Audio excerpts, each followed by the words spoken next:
Chishtia TV শুধু সুফিবাদ প্রচার করে। লাইক দিন, সাবস্ক্রাইব করুন। বিসমিল্লাহির রহমানির রহিম।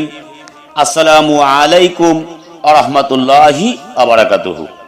পরম করুণাময় অসীম আল্লাহর নামে শুরু করছি। প্রিয় দর্শক, ইসলামের ইতিহাসের সবচেয়ে রহস্যময় এবং আধ্যাত্মিক অধ্যায় হলো গারে হেরা বা হীরা গুহার নির্জনতা। নবী করিম সাল্লাল্লাহু আলাইহি সাল্লাম নবুয়ত প্রাপ্তির আগে দীর্ঘ সময় কেন লোকালয় ছেড়ে পাহাড়ে ধ্যানমগ্ন ছিলেন? কেন তিনি তখনকার প্রচলিত ইবাদত ছেড়ে দিয়ে নির্জনতাকে বেছে নিয়েছিলেন? আজ আমরা সুফি সাধকদের মতে এবং কোরআন হাদিসের আলোকে এই গভীর রহস্য উন্মোচন করব। চিশতিয়া তরিকার নিগুড় তথ্য নিয়ে তৈরি এই ভিডিওটি শেষ পর্যন্ত দেখলে আপনার জীবন ও আধ্যাত্মিক চেতনা বদলে যাবে ইনশাআল্লাহ। মানুষ সৃষ্টির অনেক আগে আলমে আরওয়া বা রুহের জগতে আল্লাহ যখন জিজ্ঞেস করেছিলেন, আমি কি তোমাদের প্রভু নয়? তখন সব রুহু বলেছিলেন হ্যাঁ। সুফি মতে নবী করিম সাল্লাল্লাহু আলাইহি সাল্লামের রুহু ছিল আল্লাহর সবচেয়ে নিকটতম। সেই আদি প্রেমের টানেই তিনি বারবার হীরা গুহায় ফিরে যেতেন। অনেকেই প্রশ্ন করেন, তিনি নামাজ না পড়ে কেন ধ্যান করতেন? উত্তর হলো, তখনও 5 ওয়াক্ত নামাজের বিধান আসেনি, কিন্তু সালাত বা সংযোগের আসল রূপ ছিল এই ধ্যান। সুফিগণ বলেন, এটি ছিল শরীয়ত থেকে মারিফতের দিকে যাত্রার প্রস্তুতি। সুফি তত্ত্বে একে বলা হয় খেলাকদার আঞ্জুমান, অর্থাৎ মানুষের ভিড়ে থেকেও আল্লাহর সাথে এক হওয়া। নবীজি করিম সাল্লাল্লাহু আলাইহি সাল্লাম আমাদের শিখিয়েছেন, স্রষ্টাকে পেতে হলে মাঝে মাঝে সৃষ্টির মায়া ত্যাগ করতে হয়। মক্কার সেই অন্ধকার যুগে শিরক ও পাপাচার থেকে নিজের কল্প বা অন্তরকে পবিত্র রাখার জন্যই তিনি হীরা গুহাকে বেছে নিয়েছিলেন। সুলতানুল আউলিয়া গারিবে নওয়াজ খাজা মঈনুদ্দিন চিশতি রহমাতুল্লাহ আলাইহি বলেন, হীরা গুহার সেই নির্জনতাই হলো বর্তমান সুফিদের চিল্লা বা নির্জন সাধনার মূল ভিত্তি। সূরা মুজাম্মিলের প্রথম আয়াতে আল্লাহ রাব্বুল আলামিন বলেন, হে চাদর আবৃতকারী, রাতে দণ্ডায়মান হও। এটি নির্জন সাধনারই একটি নির্দেশ। নবী করিম সাল্লাল্লাহু আলাইহি সাল্লামের এই ধ্যানকে সুফিবাদে মুরাকাবা বলা হয়। মুরাকাবা মানে হলো নিজের অস্তিত্বকে আল্লাহর ধ্যানে বিলীন করে দেয়া। সুফি সাধক আব্দুল কাদের জিলানী রাহমাতুল্লাহের মতে হীরা গুহায় নবীজির ভিতরে থাকা নূরে মুহাম্মাদি পূর্ণতা পাচ্ছিল। নবী করিম সাল্লাল্লাহু আলাইহি সাল্লাম হীরা গুহায় বসে আকাশের নক্ষত্র আর পাহাড়ের বিশালতা দেখতেন এবং ভাবতেন, কে এই মহান কারিগর? ওহী বা আল্লাহর বাণী ধারণ করার জন্য একটি অত্যন্ত পবিত্র হৃদয়ের প্রয়োজন।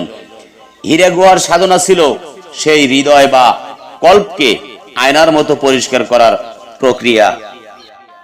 যখন ধ্যান চরম পর্যায়ে পৌঁছালো, তখন জিবরাইল আলাইহিস সালাম ইকরা পড়ুন বাণী নিয়ে আসলেন। এটি প্রমাণ করে গভীর ধ্যান ছাড়া ওহীর নূর ধারণ করা সম্ভব নয়। পরবর্তীকালে মদিনার মসজিদে নববীর বারান্দায় একদল সাহাবী আহলে সুফফা সারাদিন ধ্যানে মগ্ন থাকতেন, যা হীরা গুহার সাধনারই ধারাবাহিকতা। সুফি মতে হীরা গুহায় নবী করিম সাল্লাল্লাহু আলাইহি সাল্লাম ফানা বা নিজের আমিত্ব বিসর্জন দিয়ে বাকা বা আল্লাহর অস্তিত্বে স্থায়িত্ব লাভের স্তরে পৌঁছেছিলেন। নবুয়তের বিশাল দায়িত্ব পালনের জন্য যে মানসিক শক্তির প্রয়োজন, তা অর্জিত হয়েছিল এই দীর্ঘ বছরের নির্জনতায়। হীরা গুহায় নবী করিম সাল্লাল্লাহু আলাইহি সাল্লাম যে জ্ঞান লাভ করেছিলেন, তা কোনো বই থেকে নয়, বরং সরাসরি আল্লাহর পক্ষ থেকে আসা ইলমে লাদুনী বা আধ্যাত্মিক জ্ঞান। সুফি দর্শনে হীরা গুহার অবস্থানকে বলা হয় নফসের কারাগার থেকে মুক্তি। নবী করিম সাল্লাল্লাহু আলাইহি সাল্লাম যখন গুহায় একাকী থাকতেন, তখন তিনি বাইরের জগৎ থেকে বিচ্ছিন্ন হয়ে নিজের অন্তরের সাথে মোলাকাত করতেন। চিশতিয়া তরিকার মহান ইমামগণ বলেন, হীরা গুহায় অবস্থান করা ছিল জিহাদে আকবর বা নিজের কুপ্রবৃত্তির বিরুদ্ধে সবচেয়ে বড় যুদ্ধের প্রস্তুতি। হীরা গুহার সেই নির্জনতা আমাদের শেখায় পৃথিবীর সমস্ত কোলাহল স্তব্ধ করে দিয়ে নিজের নফসকে আল্লাহর আনুগত্য করাই হলো আসল কামিয়াবি। সুফিবাদের আধ্যাত্মিক উন্নতির তিনটি স্তর থাকে। হীরা গুহায় নবীজির অবস্থান ছিল সরাসরি আল্লাহর নূরে নীল হওয়া বা ফানাফিল্লা। চিশতিয়া তরিকার পীরগণ মুরিদদের শেখান যে নবীজি কোনো বাহ্যিক কিতাব ছাড়াই গুহায় বসে আল্লাহর জাত ও সিফাতের ধ্যান করতেন। এটি প্রমাণ করে যে হৃদয়ের চোখ বা বসিরাত যদি খুলে যায় তবে গুহার অন্ধকারও আল্লাহর নূরে আলোকিত হয়ে ওঠে। হীরা গুহা কেবল একটি পাথরের গর্ত ছিল না, সেটি ছিল আরশ আর ফরশের মিলন বিন্দু। ভারতবর্ষে চিশতিয়া তরিকার প্রতিষ্ঠাতা হযরত খাজা মঈনুদ্দিন চিশতি রহমাতুল্লাহ আলাই হীরা গুহার এই সুন্নাতকে জীবিত রাখতে চিল্লা বা 40 দিনের নির্জন সাধনাকে গুরুত্ব দিয়েছেন। কেন চিশতিয়া তরিকার ওলিরা পাহাড়ের গুহায় বা নির্জন কক্ষে ইবাদত করতেন? তারা নবীজির সেই হীরা গুহার চিতিকেই ধারণ করতেন। নবীজি যেমন মানুষের মায়া ত্যাগ করে আল্লাহর মহব্বতে গুহায় গিয়েছিলেন, তেমনি একজন সত্যিকারের মুরিদকেও দুনিয়ার মোহ ত্যাগ করে পীরের সান্নিধ্যে আধ্যাত্মিক সফর করতে হয়। হীরা গুহায় নবীজির সাথে কেবল সামান্য কিছু ছাতু আর পানি থাকতো। সুফি মতে এটি ছিল জুহুদ বা সাধনার চূড়ান্ত পর্যায়। চিশতিয়া তরিকার মূল ভিত্তি হলো অভাব বা দরিদ্রকে বরণ করে নেয়া, আল ফাকরু ফাকরি। নবীজি চাইলে রাজপ্রাসাদে বসে ইবাদত করতে পারতেন, কিন্তু তিনি রুক্ষ পাহাড়ের গুহা বেছে নিলেন যাতে উম্মত বুঝতে পারেন বিলাসিতা দিয়ে নয়, বরং সরলতা ও ত্যাগের মাধ্যমেই আল্লাহর দিদার পাওয়া সম্ভব। হীরা গুহায় দীর্ঘ সাধনার ফলে নবীজির সামনে গায়েবী জগৎ উন্মোচিত হয়েছিল। একে সুফি পরিভাষায় বলা হয় কাশফ বা দিব্য দৃষ্টি। জিবরাইল আমিন আসার আগেই নবীজি সত্য স্বপ্ন দেখতেন, যা ভোরের আলোর মতো সুস্পষ্ট হতো। চিশতিয়া তরিকার সাধকগণ বলেন, নবীজির সেই ধ্যান ছিল মূলত মানুষের কলবের তালা খোলার চাবিকাঠি। যদি কেউ হীরা গুহার আদলে নিজের কল্পকে আল্লাহর ধ্যানে মগ্ন করতে পারে, তবে তার কাছেও সৃষ্টির রহস্য ও আল্লাহর কুদরত প্রকাশিত হতে শুরু করে। সুফি সাধকগণ বলেন, হীরা গুহার ধ্যান ছিল মূলত মিরাজ বা আল্লাহর দিদারের প্রথম সোপান। নবী করিম সাল্লাল্লাহু আলাইহি সাল্লাম সশরীরে আরশে যাওয়ার আগে হীরা গুহায় রুহানি ভাবে আল্লাহর সান্নিধ্যের স্বাদ গ্রহণ করেছিলেন। চিশতিয়া তরিকার শিক্ষা হলো, যিনি নিজের অন্তরের গুহায় প্রবেশ করতে পারেন না, তিনি কখনো আসমানের রহস্য উন্মোচন করতে পারেন না। হীরা গুহা ছিল মাটির পৃথিবীতে জান্নাতের এক টুকরা প্রশান্তি। হীরা গুহায় যাওয়ার আগে নবী করিম সাল্লাল্লাহু আলাইহি সাল্লাম মক্কায় আলামিন হিসেবে পরিচিত ছিলেন। সুফি মতে আধ্যাত্মিকতা কেবল জিকিরে নয়, বরং চরিত্রে থাকে। চিশতিয়া তরিকার ওলিরা বলেন, নবীজি গুহায় যাওয়ার মাধ্যমে আমাদের শিখিয়েছেন যে যিনি মানুষের কাছে সত্যবাদী, তিনি কেবল আল্লাহর দরবারে ওহির আমানতদার হতে পারেন। অর্থাৎ আধ্যাত্মিক সাধনার প্রথম শর্ত হলো চারিত্রিক শুদ্ধতা। রাসূলে পাক সাল্লাল্লাহু আলাইহি সাল্লাম বলেছেন, নামাজ হলো মুমিনের মিরাজ। কিন্তু হীরা গুহায় তখনও শরীয়তের নামাজ ফরজ হয়নি। সুফি তত্ত্বের ব্যাখ্যা হলো, তখন নবীজির প্রতিটি নিঃশ্বাস ছিল আল্লাহর স্মরণে এক একটি সেজদা। চিশতিয়া তরিকার পীরগণ মুরিদদের 5 আনফাস বা শ্বাস প্রশ্বাসের জিকির শেখান, যা মূলত হীরা গুহার সেই অবিরাম স্মরণের একটি রূপ। হীরা গুহায় নবীজির অবস্থান ছিল খাঁটি প্রেমের বহিঃপ্রকাশ। সুফি কবিরা বলেন, প্রেম ছাড়া ইবাদত কেবল দেহ, আর প্রেম হলো তার প্রাণ। নবীজি কেন বারবার সেই দুর্গম পাহাড়ে যেতেন? কারণ সেখানে নির্জনে আল্লাহর সাথে কথা বলা যেত। চিশতিয়া তরিকার মূল মন্ত্র হলো ইশক বা প্রেম। যেমন প্রেমিকাকে পাওয়ার জন্য প্রেমিককে যেমন নির্জনতা খুঁজতে হয়, নবীজি ঠিক তেমন স্রষ্টাকে পাওয়ার ব্যাকুলতায় হীরা গুহায় আশ্রয় নিয়েছিলেন। হীরা গুহায় নবীজি কোনো শব্দ করে জিকির করতেন না, বরং তার কল্প বা হাট অবিরাম আল্লাহ আল্লাহ ধ্বনিতে কম্পিত হতো। সুফিবাদে একে বলা হয় জিকিরে কলবি। নবীজির কল্প এতই শক্তিশালী ছিল যে তিনি যখন ঘুমাতেন তখনও তার কল্প জাগ্রত থাকতেন। হীরা গুহায় নির্জনতা এই অভ্যন্তরীণ জিকিরকে পূর্ণতা দিয়েছিল। জিবরাইল আমিন যখন বললেন পড়ুন, নবীজি বলেছিলেন আমি পড়তে জানি না। ছবি ব্যাখ্যায় এর অর্থ হলো তিনি দুনিয়াবি কোনো কিতাব পড়েননি, বরং তিনি সরাসরি আল্লাহর কুদরতি নূর পড়তে পারতেন। চিশতিয়া তরিকায় একে বলা হয় উম্মি বা জাগতিক শিক্ষা, বহির্ভূত আধ্যাত্মিক জ্ঞান। হীরা গুহা আমাদের শেখায় প্রকৃত জ্ঞান অক্ষরিক জ্ঞান নয়, বরং নুরানি জ্ঞান। চিশতিয়া তরিকার বিখ্যাত ওলি কুতুবউদ্দিন বখতিয়ার কাকি রাহমাতুল্লাহ আলাইহি বলতেন, হীরা গুহা হলো এমন এক মাকাম যেখানে বান্দা তার আমিকে বিসর্জন দেয়। নবীজি যেখানে নিজের অস্তিত্ব ভুলে আল্লাহর মহিমায় হারিয়ে যেতেন। যতক্ষণ আমাদের ভিতরে আমি ভাব থাকবে ততক্ষণ আল্লাহর নূর প্রবেশ করবে না। হীরা গুহা হলো আমিত্ব বিসর্জনের পাঠশালা। নবীজি কেবল নিজের মুক্তির জন্যই ধ্যান করেননি, বরং পুরো মানব জাতির মুক্তির পথ খুঁজতে গুহায় গিয়েছিলেন। সুফি তরিকায় খেলাকদার বা নির্জনতার উদ্দেশ্য হলো নিজে পবিত্র হয়ে সমাজে ফিরে এসে মানুষের সেবা করা। চিশতিয়া তরিকার মূল নীতি হলো খিজমতে খালক বা সৃষ্টির সেবা। নবীজি হীরা গুহা থেকে নূর নিয়ে এসে মক্কার অন্ধকার দূর করেছিলেন। হাদিস শরীফে এসেছে, জিবরাইল আমিন যখন নবীজিকে জড়িয়ে ধরে সজোরে চাপ দিয়েছিলেন, সুফি সাধকগণ বলেন এটি ছিল নূরের সাথে নূরের মিলন এবং আধ্যাত্মিক শক্তি হস্তান্তরের একটি মাধ্যম।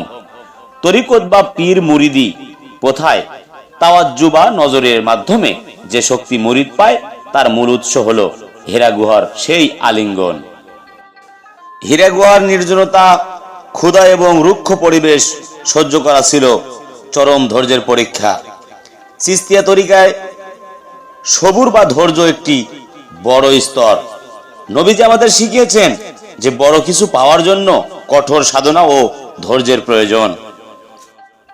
সুফি সাধকগণ বলেন হীরা গুহায় নবী করিম সাল্লাল্লাহু আলাইহি সাল্লাম এমন এক স্তরে পৌঁছেছিলেন যেখানে সময় ও স্থান অর্থহীন হয়ে পড়ে। একে সুফি পরিভাষায় বলা হয় লা মুকাম। চিশতিয়া তরিকার শিক্ষা হলো যখন একজন বান্দা নিজের নফসের গুহায় প্রবেশ করে, আল্লাহর ধ্যানে ডুবে যায়, তখন সে অসীমের স্বাদ পায়। নবীজি আমাদের শিখিয়েছেন যে চোষটাকে পেতে হলে দেহের সীমানা ছাড়িয়ে রুহের জগতে বিচরণ করতে হয়। দিল্লির সুলতান হযরত নিজামউদ্দিন আউলিয়া রাহমাতুল্লাহ আলাইহি বলতেন, হীরা গুহা হলো প্রেমের পাঠশালা। নবীজি সেখানে কোনো কিতাব পড়েননি, বরং আল্লাহর মহব্বতের পাঠ নিয়েছিলেন। চিশতিয়া তরিকায় পীরের সান্নিধ্যে এসে মুরিদ যখন নির্জনে বসে জিকির করেন, তখন সে মূলত নবীজির সেই হীরা গুহার সুন্নতকেই পালন করে। নির্জনতা হলো আল্লাহর সাথে গোপনে কথা বলার শ্রেষ্ঠ মাধ্যম।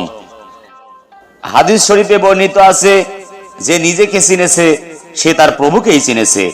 হীরা গুহায় নবীজি নিজের রুহানি শক্তিকে চিনেছিলেন। সুফি মতে মানুষ হলো একটি ছোট জগৎ। হীরা গুহার অন্ধকার আমাদের শেখায় বাহিরের আলোর চেয়ে ভিতরের আলো নূর বেশি শক্তিশালী। যখন ভিতরের চোখ খুলে যায় তখন পুরো পৃথিবী আল্লাহর নূরে আলোকিত দেখায়। অনেকেই মনে করেন সুফিরা কেবল নিজের ইবাদত নিয়ে ব্যস্ত থাকেন, কিন্তু নবীজি হীরা গুহায় বসে মক্কার নির্যাতিত মানুষের মুক্তির পথ খুঁজতেন। চিশতিয়া তরিকার মূল শিক্ষা হলো আল্লাহর ইবাদতের পাশাপাশি আল্লাহর সৃষ্টির সেবা করা। নবীজি গুহা থেকে নেমে এসে বলেছিলেন, আমি তোমাদের ভাই হিসেবে এসেছি। আধ্যাত্মিকতা মানে মানুষের থেকে দূরে পালানো নয়, বরং আল্লাহর নূর নিয়ে মানুষের সেবায় ফিরে আসা। সুফি গবেষকদের মতে হীরা গুহার নির্জনতা ছিল মেরাজের রাতে আল্লাহর আরশে যাওয়ার জন্য একটি মানসিক ও রুহানি ট্রেনিং। নবীজির নুরানি শরীরকে সেই অসীম তেজ ধারণ করার উপযুক্ত করা হয়েছিল হীরা গুহার দীর্ঘ বছরগুলোর সাধনার মাধ্যমে। এটি আমাদের শেখায় যে বড় কোনো আধ্যাত্মিক অর্জনের জন্য বা অর্জনের আগে কঠোর পরিশ্রম ও সাধনার প্রয়োজন। পবিত্র কোরআনে আল্লাহ রব্বুল আলামিন বলেন, জেনে রেখো আল্লাহর জিকিরেই হৃদয় প্রশান্ত হয়। সূরা রাদ। নবীজি হীরা গুহায় যে প্রশান্তি পেয়েছিল তা দুনিয়ার কোনো সম্পদ বা ক্ষমতায় ছিল না। চিশতিয়া তরিকায় জিকিরের মাধ্যমে যে প্রশান্তি পাওয়া যায় তার আদি উৎস হলো হীরা গুহার সেই নীরব জিকির। মানসিক অশান্তি দূর করতে হলে হীরা গুহার মতো আল্লাহর স্মরণে ডুবে যেতে হবে।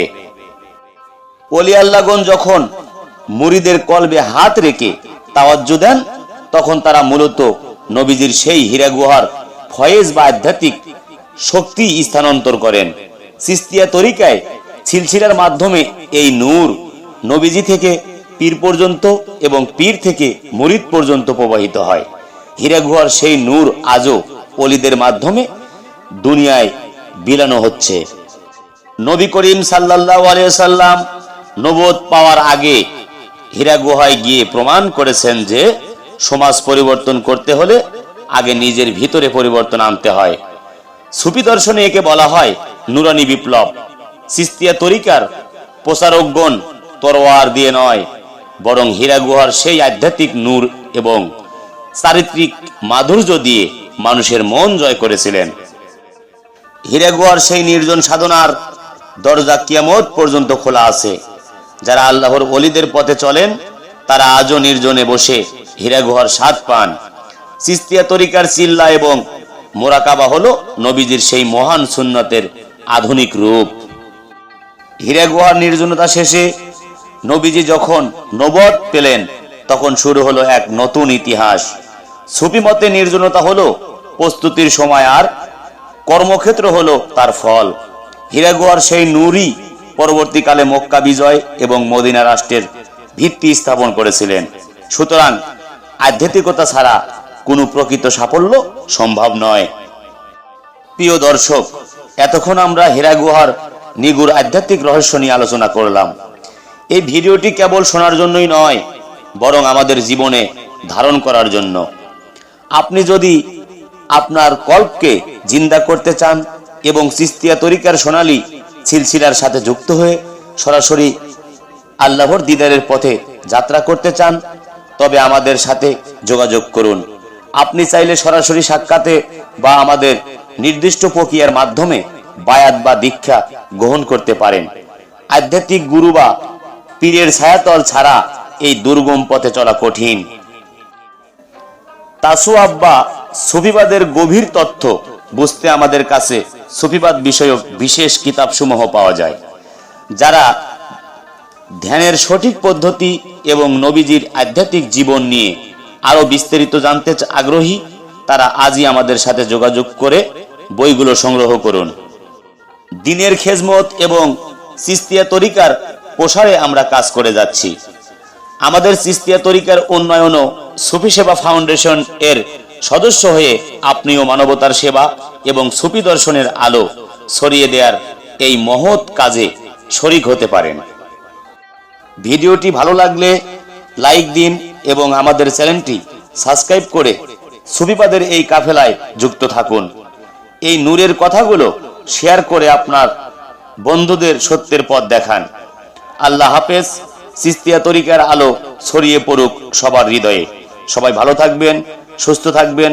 হয়তো আবারও কোনো নতুন ভিডিও নিয়ে আপনাদের মাঝে হাজির হব। খোদা হাফেজ। জয় গুরু, জয় হোক পাক পাঞ্জাতন, আহলে বায়াত ও বিশ্ব মানবতা।